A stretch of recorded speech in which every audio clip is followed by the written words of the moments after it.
जय हिंद दोस्तों। तो आज की वीडियो में हम डिस्कस कर रहे हैं सेमेस्टर फर्स्ट पॉलिटिकल साइंस का topic equality and proportionate equality. ये टॉपिक है यूनिट थर्ड का। और अगर आप हमारे चैनल पे नए हैं तो हमारे चैनल को सब्सक्राइब ज़रूर करें और अपने दोस्तों के साथ शेयर ज़रूर करें। तो स्टार्ट करते हैं हम अपना आज का वीडियो। सबसे पहले हम देखेंगे इंट्रोडक्शन। ठीक है, इक्वेलिटी होता क्या है। Modern democracy rests on two core principles. जो मॉडर्न डेमोक्रेसी है वो दो कोर प्रिंसिपल्स पे बेस्ड है।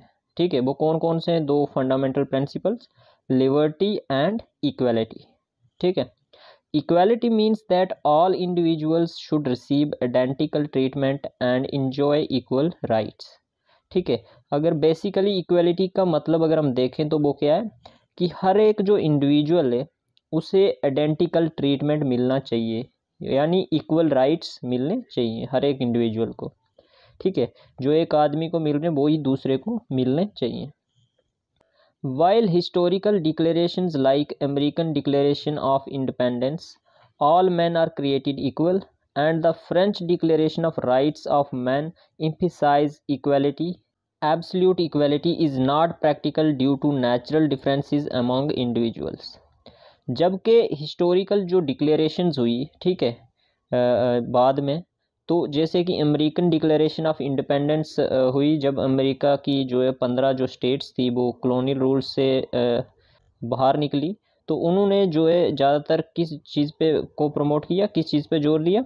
All man are created equal, कि हर एक जो इंसान है, हर एक जो आदमी है वो क्या है?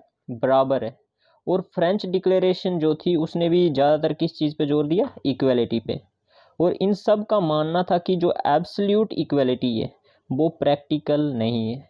ठीक है, हम एब्सोल्यूट इक्वलिटी को प्रैक्टिस नहीं कर सकते, यानी वो इसलिए क्योंकि जो नेचुरल डिफरेंसेस हैं लोगों के बीच, जैसे कि दो लोग हैं तो एक बी के और एक बहुत ज़्यादा मतलब तंदुरुस्त है। ठीक है, बहुत ज़्यादा क्या है? शक्तिशाली है। अगर उनके बीच अगर हम कुश्ती का मैच करवाएं तो वो उन बी का आदमी के लिए क्या है? इनजस्टिस है। ठीक है, तो इसलिए जो वीक हैं तो उन्हें हमें कुछ प्रिविलेजेस देने पड़ते हैं। ठीक है, अंडर प्रिवेंटिव डिस्क्रिमिनेशन। तो तब जाके जो एक इक्वलिटी का जो कंसेप्ट है वो जस्ट होता है। ठीक है, तब जाके जस्टिस प्रमोट होता है सोसाइटी में। तो ये सब मानना था इन डिक्लेरेशंस का।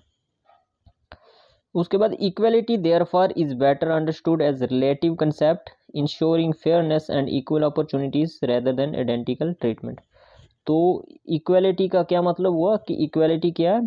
फेयरनेस और इक्वल अपॉर्चुनिटीज मिलनी चाहिए हर एक को आइडेंटिकल ट्रीटमेंट की बजाय। ठीक है, आइडेंटिकल ट्रीटमेंट यानी हर एक को जो है एक ही नज़र से ना देखा जाए। ठीक है, उनकी कंडीशन के बेस पे, उनकी नीड्स के बेस पे उन्हें इक्वल ट्रीटमेंट दिया जाए। उसके बाद political thinkers like Laski highlights that equality involves ending special privileges and providing opportunities for personal development. उसके बाद लास्की जो पॉलिटिकल थिंकर हैं वो ये बताते हैं कि इक्वालिटी तभी प्रमोट हो सकती है जब हम स्पेशल प्रिविलेजेस को एंड करें। स्पेशल प्रिविलेजेस यानी जो बेस ऑन बर्थ, ठीक है, स्टेटस, कास्ट के बेस पे जो प्रिविलेजेस दिए जाते थे। जैसे पहले बात होती कि राजा का बेटा ही राजा बनेगा। ठीक है, जो हेरिडिटरी राइट्स थे उन्हें ख़त्म जब तक ना किया जाए तब तक जो है इक्वलिटी प्रमोट नहीं हो सकती। और हर एक को जब तक इक्वल अपॉर्चुनिटीज़ प्रोवाइड ना की जाए उनकी पर्सनल डेवलपमेंट के लिए। It aim to create a level playing field in society ensuring fairness in rights and duties. और इनका मानना था कि अगर सोसाइटी में जो है इक्वलिटी को प्रमोट करना है, इक्वलिटी लानी है, तो जो लोगों के राइट्स हैं उन्हें फेयरनेस के साथ दिए जाएं और हर एक को जो है जो ड्यूटीज़ हैं वो भी फेयरनेस के साथ। उसके बाद हम देखेंगे की फीचर्स ऑफ इक्वलिटी। ठीक है, फर्स्ट वन क्या है? End of special privileges. जो स्पेशल प्रिविलेजेस हैं उनको हमने ख़त्म करना है। ठीक है, अगर इक्वलिटी को प्रमोट करना है तो nobody should enjoy privileges based on birth, caste और स्टेटस। कोई भी जो इंसान है, कोई भी सिटीजन है, उसे कोई भी प्रिविलेज नहीं देना चाहिए। किस बेस पे? बर्थ, कास्ट और स्टेटस के बेसिस पे। ठीक है, उसके बाद सेकंड वन है equal opportunities. Everyone should have the same chance to grow and succeed. ठीक है, हर एक के पास जो है इक्वल चांस होना चाहिए, इक्वल अपॉर्चुनिटीज़ होनी चाहिए, ताकि वो अपनी जो लाइफ में ग्रोथ पा सके और जो वो चाहता है अचीव करना, अपने गोल को अचीव कर सके। ठीक है। थर्ड वन है access to social benefits. Everyone should profit equally from resources like education, health care and public services. हर एक को ये राइट होना चाहिए, हर एक को जो है इक्वली बेनिफिट में किन किन सर्विसेज के, एजुकेशन, हेल्थ केयर और पब्लिक सर्विसेज के। ठीक है। उसके बाद फोर्थ वन है एब्सेंस ऑफ एक्सप्लॉयटेशन। ठीक है। एक्सप्लॉयटेशन का एब्सेंस होना चाहिए सोसाइटी में। Economic and social exploitation must be eradicated. जो इकोनॉमिक और सोशल एक्सप्लॉयटेशन की जाती है वो एरेडिकेट होनी चाहिए, ख़त्म होनी चाहिए। ठीक है। और equality thus ensures equal rights before the law, equal opportunities and fairness in treatment. और इक्वलिटी जो है वो प्रमोट करती है क्या, इक्वल राइट्स। ठीक है। Before law. ठीक है, कानून से पहले जो भी जो राइट्स मिलने चाहिए हर एक आदमी को वो मिलने चाहिए, इक्वल अपॉर्चुनिटीज़ मिलनी चाहिए, और हर एक के साथ जो है फेयरनेस होनी चाहिए, यानी फेयर ट्रीटमेंट होना चाहिए अंडर लॉ। अब देखते हैं हम डायमेंशंस ऑफ इक्वेलिटी। ठीक है। फर्स्ट वन है social equality. Social equality refers to the absence of discrimination based on caste, religion, gender और सोशल स्टेटस। सोशल इक्वेलिटी का क्या मीनिंग है, किस चीज़ का एब्सेंस होना, जो डिस्क्रिमिनेशन की जाती है किन बेसिस पे, कास्ट, रिलीजन, जेंडर और सोशल स्टेटस के बेसिस पे जो डिस्क्रिमिनेशन की जाती है, भेदभाव किया जाता है, वो ख़त्म होना चाहिए। ठीक है, तभी जाके जो है सोशल इक्वेलिटी प्रमोट होगी। In India social equality aligns with the idea of social justice. India में जो सोशल इक्वेलिटी है वो तभी मानी जाती है जब हर एक को जो है सोशल जस्टिस मिले।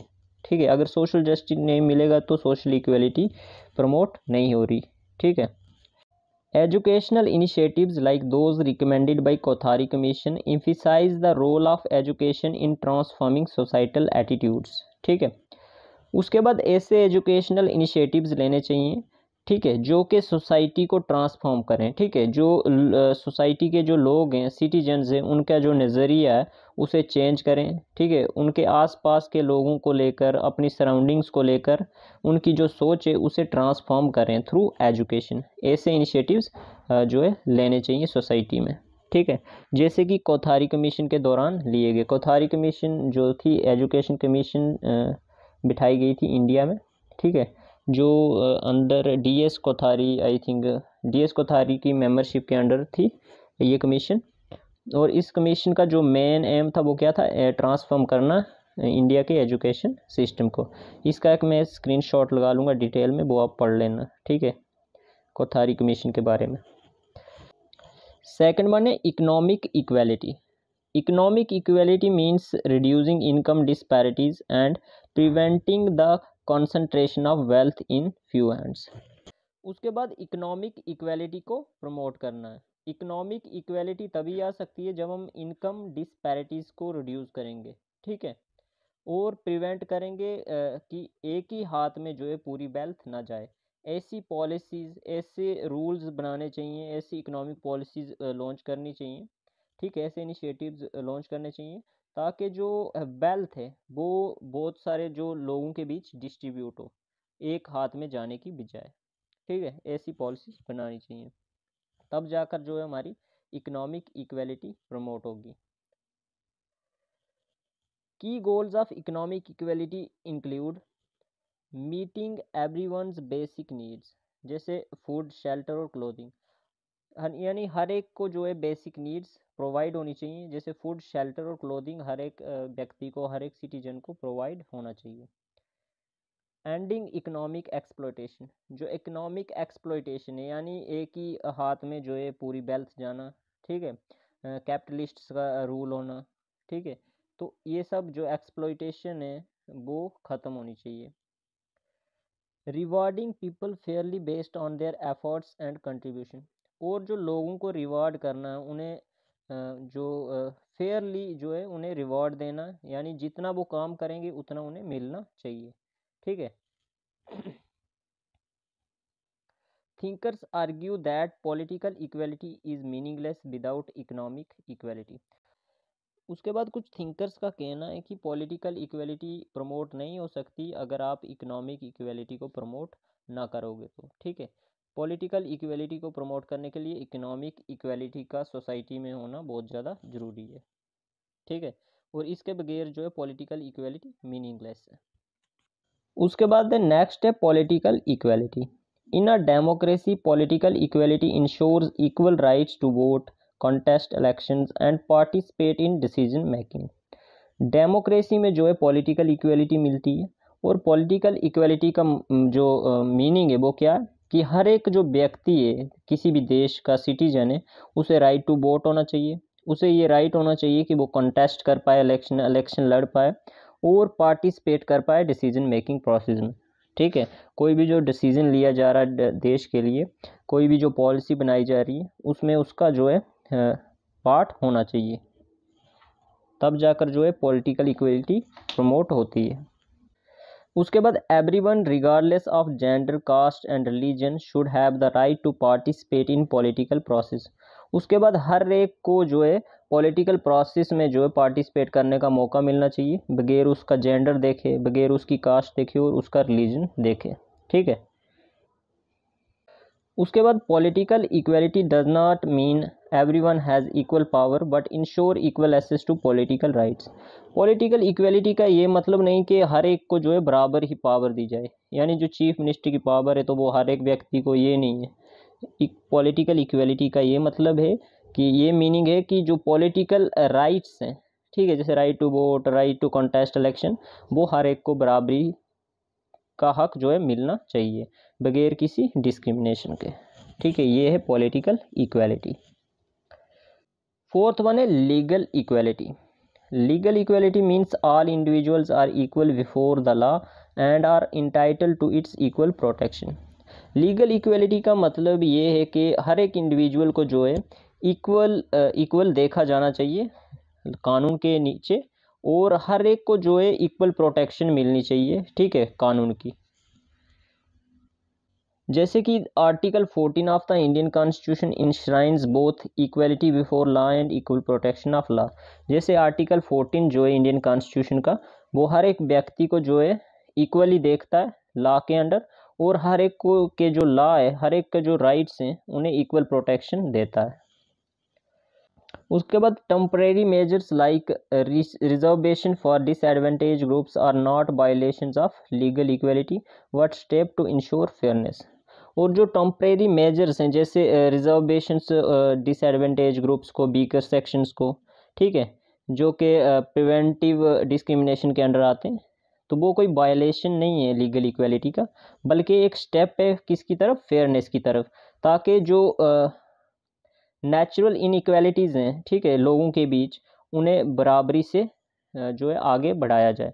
ठीक है, जैसे दो आदमी हैं, एक बहुत ज़्यादा, जो एक आदमी जो है डिसेबल है और एक फिजिकली टोटली फिट है, तो उनको अगर हम सेम नज़र से देखेंगे तो वो ग्रोथ, जो डिसेबल होगा वो ग्रोथ नहीं कर पाएगा। तो जो इसको डिसेबिलिटी है, जो डिसेबल है, तो उसे हम कुछ प्रिविलेजेस देते हैं ताकि वो भी दूसरे आदमी के साथ साथ आगे बढ़ पाए और अपने जो गोल्स हैं उन्हें अचीव कर पाए। ठीक है, तो इसलिए जो डिसएडवांटेज जो ग्रुप्स हैं उन्हें रिजर्वेशंस दी जाती हैं। अब देखेंगे हम प्रोपोर्शनेट इक्वलिटी क्या होता है। ठीक है, प्रोपोर्शनेट इक्वलिटी बाय एरिस्टोटल। जो प्रोपोर्शनेट इक्वलिटी का जो कंसेप्ट था वो किसने दिया था, एरिस्टोटल ने। ठीक है, Aristotle introduce the idea of two types of equality. Aristotle ने दो टाइप की जो है इक्वलिटी का आइडिया दिया था। फर्स्ट जो स्टार्टिंग में उन्होंने कौन सा दिया था, न्यूमेरिकल इक्वलिटी, और बाद में proportional equality, both of which help understand fairness and justice in society. जो दोनों ये हमें हेल्प करते हैं जो फेयरनेस और जस्टिस को समझने में, कि सोसाइटी में फेयरनेस और जस्टिस क्या हो सकता है। ठीक है, जैसे फर्स्ट वन अगर हम देखें तो न्यूमेरिकल इक्वलिटी क्या था। Numerical equality means treating everyone exactly the same without considering there differences. यानी न्यूमेरिकल इक्वलिटी के अंडर उन्होंने बताया था कि हमें जो है हर एक व्यक्ति को जो है बराबरी ट्रीट करना है। ठीक है, उसे बराबरी का हक देना है बगैर उसके जो डिफरेंसेस हैं, यानी एक डिसेबल है और एक फिजिकली फिट है, तो उन दोनों को जो है हमने बराबरी ट्रीट करना है। जो डिसेबल है उसे हमें कोई जो है प्रिविलेजेस, कोई रिजर्वेशन वगैरह नहीं देना चाहिए। ये था न्यूमेरिकल इक्वलिटी का concept. Example, distributing a fixed amount of money equally to everyone regardless of their need, effort और कंट्रीब्यूशन। यानी हर एक को जो है बराबरी का जो है पैसा, जैसे अगर कुछ लोग काम कर रहे हैं, ठीक है, और कुछ लोग ज़्यादा एफर्ट लगा रहे हैं, कुछ लोग कम लगा रहे हैं, कुछ का कंट्रीब्यूशन ज़्यादा है और कुछ का कम है, और कुछ को ज़्यादा ज़रूरत है और कुछ को नहीं है, लेकिन हर एक को जो पैसा है वो जो है फिक्स अमाउंट में मिलेगा। जैसे एक को अगर 100 रुपया मिला तो दूसरे को भी 100 रुपया ही मिलेगा, चाहे उसने काम ज़्यादा किया हो। ये था न्यूमेरिकल इक्वालिटी का कंसेप्ट। अब देखते हैं हम डेफिनेशन ऑफ प्रोपोर्शनेट इक्वालिटी। ठीक है, प्रोपोर्शनेट इक्वालिटी का क्या मीनिंग होता है, ठीक है, क्या कंसेप्ट है, सबसे पहले वो देखते हैं। Proportionate equality means distributing goods or rewards in proportion to an individual's worth, effort or need. Proportionate equality का ये मीनिंग है कि जो गुड्स हैं और जो रिवॉर्ड्स हैं वो इंडिविजुअल्स के बीच डिस्ट्रीब्यूट किस बेसिस पे होने चाहिए, उनके एफर्ट्स, उनकी नीड्स के बेसिस पे डिस्ट्रीब्यूट होने चाहिए। ठीक है, जैसे उनके एफर्ट्स होंगे काम में, ठीक है, जैसी उनकी ज़रूरतें होंगी उन बेसिस पे उन्हें वेजेस, रिवॉर्ड्स वगैरह मिलेंगे। It doesn't treat everyone the same but ensure that people receive benefit or rewards according to their relevant characteristics. Example, efforts, merits or need. ठीक है, इसका ये मीनिंग नहीं कि हर एक को जो है बराबरी इसके जो बेनिफिट्स मिलेंगे। इसका ये मतलब है कि हर एक को जो है बेनिफिट्स तो मिलेंगे, लेकिन उनके एफर्ट्स, मेरिट्स और नीड के मुताबिक मिलेंगे। उनके जो करैक्टरिस्टिक्स हैं, ठीक है, उनके काम करने की जो काबिलियत है, उनके बेसिस पे उन्हें रिवॉर्ड्स मिलेंगे। This type of equality recognizes that not all people are the same and therefore they should not be treated the same in all situations. तो इस कंसेप्ट का जो मीनिंग है, ठीक है, इस कंसेप्ट के मुताबिक जो है हर एक को जो है इक्वली आइडेंटिकल ट्रीट नहीं किया जाएगा। ठीक है, और जो हर एक को जो ट्रीट किया जाएगा अकॉर्डिंग टू सिचुएशन ट्रीट किया जाएगा। ठीक है, अगर सिंपल भाषा में अगर हम समझें इस कंसेप्ट को, तो जैसे दो अगर आदमी हैं तो वो क्या कर रहे हैं, काम कर रहे हैं किसी जगह पे। ठीक है, एक जो बंदा वो डबल शिफ्ट में काम कर रहा है और एक बंदा जो है सिंगल शिफ्ट में कर रहा है। ठीक है, तो जो डबल शिफ्ट में बंदा काम कर रहा है तो उसे जो है दुगने रिवॉर्ड्स मिलेंगे, यानी जो उसको वेजेस मिलेंगे, जो पे मिलेगी वो दुगनी मिलेगी दूसरे बंदे से। ठीक है, तो यही था प्रोपोर्शनेट इक्वालिटी का, प्रोपोर्शनल इक्वालिटी का कंसेप्ट। ठीक है, अगर समझ नहीं आया होगा आपको तो आप कमेंट सेक्शन में ज़रूर बताना, इस पे हम दोबारा से एक अलग वीडियो आपके लिए बनाएंगे। ठीक है, अब देखते हैं हम फीचर्स ऑफ प्रोपोर्शनल इक्वालिटी। ठीक है, प्रोपोर्शनल इक्वालिटी का जो कंसेप्ट है उसके क्या फीचर्स हैं, ठीक है, क्या कंसेप्ट है, उसे वन बाई वन जो है पॉइंट्स में डिस्कस करते हैं। फर्स्ट वन है fair distribution based on merit. Fair distribution होना चाहिए किन बेसिस पे, मेरिट के बेसिस पे। ठीक है, proportional equality ensures that benefits, rewards or resources are distributed based on individuals merit, effort और need। प्रोपोर्शनेट इक्वलिटी के मुताबिक जो बेनिफिट्स हैं, रिवॉर्ड्स हैं, वो हर एक इंडिविजुअल को जो है मिलने चाहिए किन बेसिस पे, मेरिट, एफर्ट और नीड के बेसिस पे, जैसा मैंने आपको पहले बताया। ठीक है, it recognizes that people are different and should be treated according to their relevant characteristic. और इस कंसेप्ट का मानना है कि जो लोग हैं वो सब सेम नहीं है, हर एक जो व्यक्ति है वो अलग अलग है, हर एक व्यक्ति के कुछ अलग रेलिवेंट करेक्टरिस्टिक्स हैं, तो उन्हें जो है उसके करेक्टरिस्टिक्स के मुताबिक हमें ट्रीट करना चाहिए। ठीक है, उसके बाद सेकंड वन है अवॉइड्स आइडेंटिकल ट्रीटमेंट। ठीक है, आइडेंटिकल ट्रीटमेंट को अवॉइड करना है। ठीक है, जैसे कि किस में था, न्यूमेरिकल इक्वालिटी में। Unlike numerical equality, which treats everyone the same, proportional equality acknowledges differences and distributes resources accordingly। ठीक है, जैसा कि न्यूमेरिकल इक्वालिटी में था कि जो है आइडेंटिकल ट्रीटमेंट मिलना चाहिए हर एक को, तो वैसा इसमें नहीं है। इसमें क्या है कि प्रोपोर्शनल इक्वालिटी जो है किस चीज़ को प्रमोट करती है, प्रोपोर्शनल डिस्ट्रीब्यूशन को। ठीक है, क्योंकि जो लोग हैं वो डिफरेंट हैं और उनको जो है उनकी जो काबिलियत है उन उसके मुताबिक जो है रिसोर्सेज डिस्ट्रीब्यूट करने चाहिए।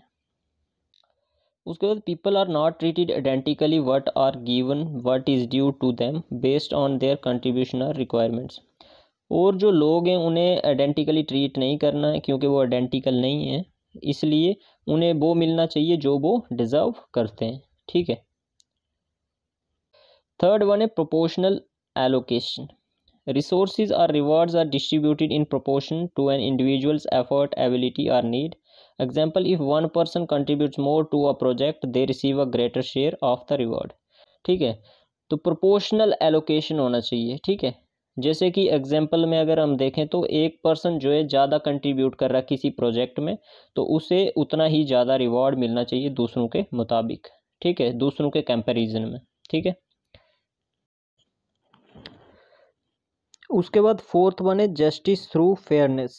Proportional equality aligns with concept of justice as it ensures fairness by distributing resources according to what people deserve.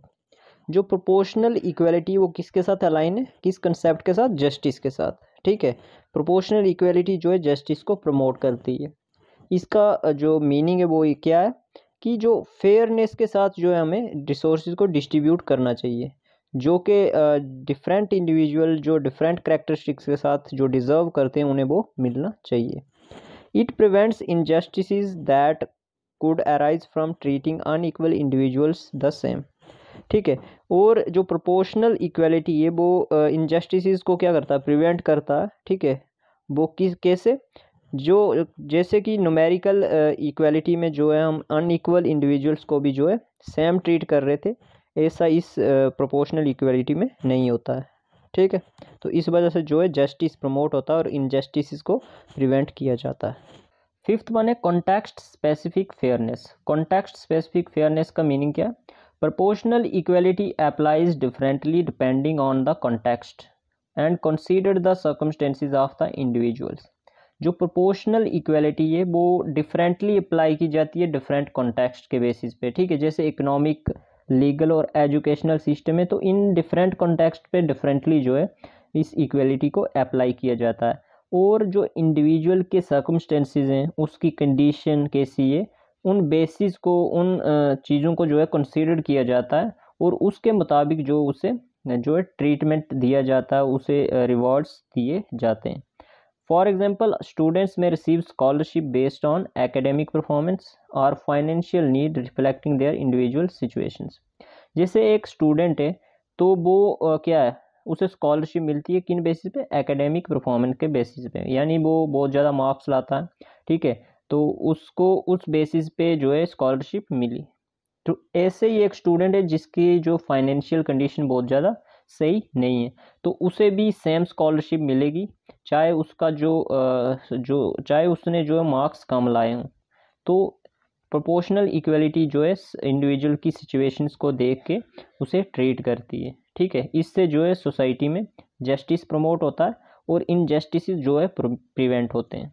ठीक है, तो समझ आ गया होगा आपको कॉन्टेक्स्ट स्पेसिफिक फेयरनेस कैसे प्रमोट की जाती है प्रोपोर्शनल इक्वलिटी के जरिए। सिक्स्थ वन है recognition of individual differences. Proportional equality recognizes and values the differences among individuals, whether in their contribution, needs, and abilities. It doesn't require people to be identical, but instead emphasizes fairness based on relative worth. उसके बाद seventh one है application of proportional ratios. ठीक है, proportional ratios को promote किया जाता है इस कंसेप्ट के अंदर।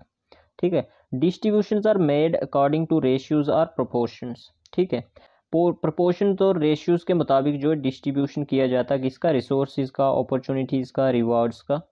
The amount received is proportional to the individuals contribution or need.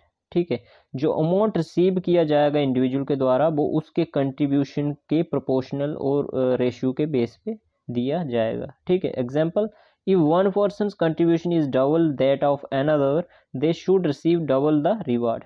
अगर एक पर्सन का जो कंट्रीब्यूशन है वो डबल है दूसरे से, तो वो डबल रिवार्ड रिसीव करेगा। ठीक है, वो पर्सन, तो इसी को बोलते हैं प्रोपोर्शनल रेशियोज। ठीक है, प्रोपोर्शनल रेशियोज का जो है यूज़ किया जाता है, अप्लाई किया जाता है इस कंसेप्ट के अंदर। 8th वन है flexibility in distribution. This approach allows for tailored distribution of resources that is more equitable and just than treating everyone the same।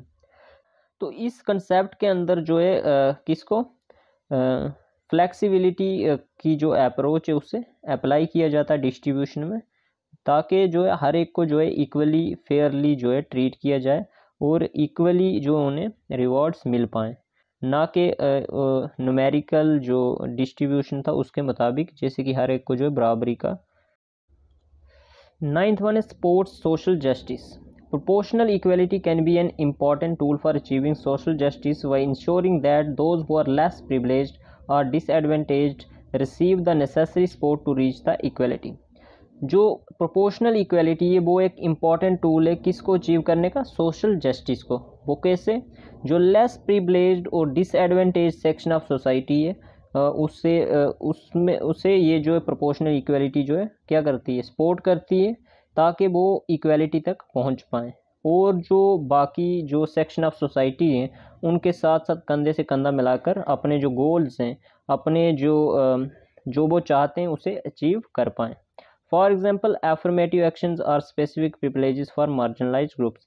जैसे आज भी जो है ST SC OBC वगैरह जो अदर ट्राइबल्स ग्रुप्स हैं उन्हें जो है बहुत सारे प्रिविलेजेस, ठीक है, रिजर्वेशंस हर एजुकेशनल इकोनॉमिक, ठीक है, हर एक अपॉर्चुनिटी में दी जाती है। तो वो किसके लिए दी जाती है, ताकि वो इक्वलिटी तक पहुंच पाएँ और दूसरों के बराबरी का जो है उन्हें हक मिल पाए। For example affirmative actions are specific provisions for marginalized groups. जैसे आज भी जो है ST OBC, ठीक है, अदर जो सेक्शन ऑफ सोसाइटी है, ट्राइबल ग्रुप्स हैं, ठीक है, उन्हें बहुत सारी जो है प्रिविलेजेस दिए जाते हैं, ठीक है, रिजर्वेशंस दी जाती हैं।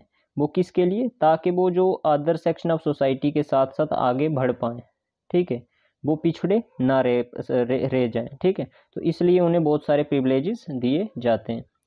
तो प्रोपोर्शनल इक्वलिटी भी जो है इसी तरह सोशल जस्टिस को सपोर्ट करती है। 10th वन है limits numerical equality. Numerical equality को जो है लिमिट करती है proportional equality. Proportional equality challenges the idea that all individual should be treated exactly the same, ठीक है। प्रोपोर्शनल इक्वलिटी इस आइडिया को चैलेंज करती है कि जो हर एक इंडिविजुअल को जो है आइडेंटिकली ट्रीट नहीं किया जा सकता। It highlights that necessity of considering individual contexts to achieve true fairness, ठीक है। और प्रोपोर्शनल इक्वलिटी ये हाईलाइट करती है कि हर एक इंडिविजुअल को जो है ट्रूली और फेयरली जो है हमें क्या करना चाहिए, कंसीडर करना चाहिए, जितने उसके एफर्ट्स हैं, जितनी उसकी नीड्स, ठीक है, उसके मुताबिक जो उसे ट्रीट करना चाहिए। It shows that treating everyone equally may not always lead to justice। और प्रोपोर्शनल इक्वलिटी इस कंसेप्ट का मानना, ठीक है, एरिस्टोटल का मानना कि हर टाइम जो है इक्वली ट्रीट करना जस्टिस को ही प्रमोट नहीं करता, specially when people are unequal in their abilities और नीड्स। और स्पेशली तब जब लोग जो है एबिलिटीज़ और नीड्स में जो है अनइक्वल हो, लेकिन उन्हें इक्वली ट्रीट किया जाए तो इससे जो है इनजस्टिस प्रमोट होता है, ना कि जस्टिस, ठीक है। तो यहाँ पे होता है हमारा जो ये टॉपिक एंड। तो अब देखेंगे हम कंपैरिजन किसके बीच में, प्रोपोर्शनल इक्वलिटी और न्यूमेरिकल इक्वलिटी के बीच में। ये शॉर्ट आंसर में भी आपको आ सकता है, ठीक है। तो देखते हैं, सबसे पहले हम देखेंगे डेफिनेशन, तो हमने पढ़ ली। न्यूमेरिकल इक्वलिटी की जो डेफिनेशन है वो क्या है, treating everyone the same. Numerical equality का जो कंसेप्ट है उसके मुताबिक जो है हर एक को जो है इक्वली ट्रीट किया जाता है बगैर उसके एफर्ट्स, ठीक है, उसके कंट्रीब्यूशन को देखे। प्रोपोर्शनल इक्वलिटी जो है ट्रीट करती है इंडिविजुअल्स को किन बेसिस पे, उनके ड्यू के बेसिस पे, यानी उनके जो कंट्रीब्यूशन, उनके जो एफर्ट्स हैं उन बेसिस पे ट्रीट किया जाता है, ठीक है, उनके इंडिविजुअल के कंडीशन के बेसिस पे, ठीक है। एक ये डिफरेंस हो गया। सेकंड वन क्या है, यूनिफॉर्मिटी, ठीक है। जो न्यूमेरिकल इक्वलिटी है वो क्या यूनिफॉर्मिटी को प्रमोट करती है, यानी उसमें कोई नहीं देखा जाता, चाहे कोई डिसेबल है, चाहे कोई फिजिकली टोटली फिट है, हर एक को जो है बराबर ट्रीट किया जाएगा। चाहे एक एफोर्ड कर रहा है दूसरा नहीं कर रहा, उसमें बराबर बेजेस मिलेंगे, बराबर जो है क्या रिवॉर्ड्स मिलेंगे। लेकिन जो क्या बोलते हैं प्रोपोर्शनल इक्वालिटी, उसमें फेयरनेस और जस्टिस को प्रमोट किया जाता है। ठीक है, एग्जांपल जैसे equal pay for all employees, तमाम एम्प्लॉयज़ को जो है इक्वल पे मिलेगी, चाहे कुछ एम्प्लॉयज़ जो डबल शिफ्ट में काम कर रहे हैं लेकिन पे उतनी मिलेगी जितने बाकियों को मिलेगी।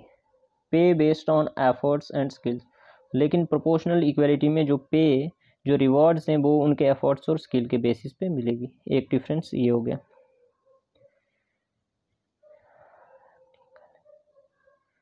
उसके बाद अगर प्रैक्टिकलिटी देखें इन दोनों कॉन्सेप्ट्स की, तो rarely practical in diverse societies, जो आजकल की डाइवर्स सोसाइटीज़ हैं उसमें ये ऐसा कंसेप्ट जो है ये आइडियलिस्टिक है, प्रैक्टिकल नहीं है।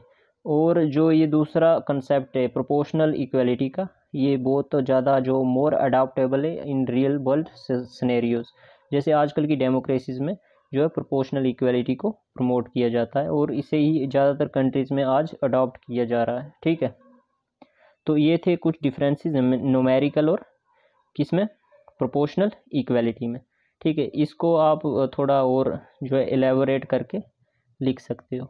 ठीक है, तो अगर आज का वीडियो आपको अच्छा लगा हो तो हमारे चैनल को सब्सक्राइब जरूर करें, और बाकी जैसे geography, semester first, communication, English, history वगैरह की जो वीडियोस अपलोड कर रहे हैं हम, तो हमारे चैनल को सब्सक्राइब जरूर करना और अपने दोस्तों के साथ शेयर जरूर करो। और नोट्स वगैरह जो है नीचे डिस्क्रिप्शन में लिंक दे दूंगा, वहाँ से आप जाकर चेक कर सकते हो, हमारे टेलीग्राम चैनल को ज्वाइन कर सकते हो, और हर एक वीडियो के जो है नोट्स आपको सेम ये भी मिलेंगे। अगर आपको जो बुक्स के नोट्स चाहिए तो वो भी आप टेलीग्राम चैनल पे बताना, वो भी मैं आपको पीडीएफ्स डाल लूँगा। ठीक है, तो मिलते हैं हम अपनी नेक्स्ट वीडियो में। Thank you for watching.